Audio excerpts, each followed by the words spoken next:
Something that is catching some steam, this movie, a One Battle After Another. This thing is really catching heat. I was shocked that they had it in 70 millimeter. I was like, this feels just so random. You know, it's not based on property. Like, it's just this movie with Leo, I guess. He's wearing sunglasses, hardly looks like him. He's not even sexy. What's going on here?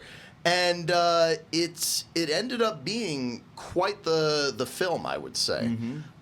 Just to give you guys a little bit of a setup here before we play the trailer. This base, and if you disagree with what I'm about to say, please stop me. But it basically starts like a modern Thelma and Louise, I thought, with a terrorist twist, if you will. I wasn't thinking Thelma and Louise, but certainly... Or sorry, not Thelma. God damn it, I wrote it down wrong. Bonnie and Clyde. That's what I was thinking. Okay, all right. You know, the guy and the woman, I guess. It's just surface level. I get, because when it starts, it's just, I mean, domestic rebels. Yeah. You know, I mean, I guess terrorists, depending on who, you know, what your perspective is. It's what it would be labeled as in that world. Yeah, definitely would be labeled as terrorists. But, you know, from our perspective, we see them as rebels. Yeah, or even just people. And who knew that domestic terrorism was so romantic? Right. and they're Leo and I had the Tiana Taylor. Yeah, Tiana Taylor. Thank you. They fall in love and they're a part of this group called the French 75, and they're rebelling against the government. And something happens where his wife gets captured or something happens to her and he has to raise their daughter. But the less you know, the better. Let me show you the trailer and Martin and I will give you our review. Keep running, jumping the aqueducts, fire hydrants and hazardous smoke alarms on the back of foot. Mama, don't cry for me, rap for me, try for me, live for me, breathe for me. And that is One Battle After Another. Basically gave you a summary of how this starts. The only thing that I missed, and I don't think this is a spoiler, but it's basically, like I said, single dad who's like kind of somewhere in between a revolutionary, anarchist, whatever you want to call him, domestic terrorist. And there's almost like a love triangle kind of going on. But that's all I would like. Kinda. Yeah, kinda. Yeah, more like a V, but yes, yeah, more like a V. But the first thing I wanted to ask you about, and I know this is going to sound corny, but what did you think of this world that it was set in? Because that was something that I found really interesting about this movie. And I'm happy to say the world didn't fall apart, but there were moments where I was like, you are flirting with something crazy here. Well, you know, the opening with the French 75, you know, their target is a ICE detention center. And, you know, it does a great job of showing you what those detention centers are like when it's not just shaky cell phone camera footage. It just felt like, man, it feels like you just want to give Fox News a bunch of ammunition. I don't know about this. And it all takes place in a not too distant future. Yeah. It's like only a few years from right now. It felt like pretty much today. Yes. Just with a smidgen of exaggeration. A smidgen. Little bit. They went past where we are now, but it's totally within the realm of possibility. Oh yeah. And it's that kind of thing where you go like, well, that's a few years off, only for you to find out, it's just a couple of months off. You can tell that everything about this concept is fully fleshed out, starting with these fucking characters. Where it was so nice. Like, even we can start out with like the main man himself. You know, I don't have anything in my notes about Leo's character really, but I thought that this is gonna sound silly, but there's things about his character that other movies would have been like, it would have been his whole personality. You know what I mean? Like, for example, like this character, he's a pothead, but they never directly like call him that, you know, or like you never see him buying weed, or like there's no big element to that. It's just a part of him. Yeah. And I really appreciated things like that. And what was the name of the love interest? Tiana Taylor is the actress. Yeah. What did you think of her in the film? I was so happy to see her finally get a juicy role like this. I've mostly seen her in Tyler Perry movies, and this is a chance for her to really show what she can do. And she was a force of nature. She was amazing in this movie. She was sitting there looking back at you, Martin, going, "Yeah, you like this juicy shit? Yeah. You like this juicy shit?"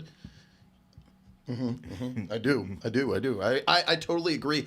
I think that her character, I could have seen more of her, I think, in the film, but what they give you of this character, I think it's enough to influence the other characters that are connected to them. Oh, yeah. And it really like is kind of magic. That's the perfect word, because what she does and who she is, it influences everybody else in this movie. Especially her daughter. She was probably, to me, the weakest, I guess.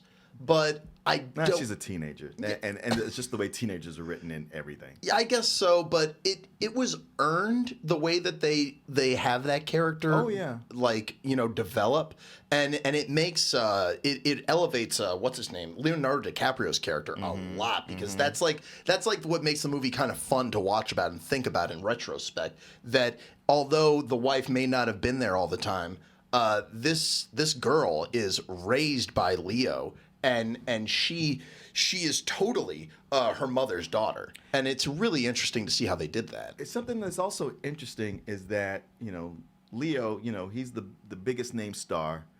It's his face is prominent.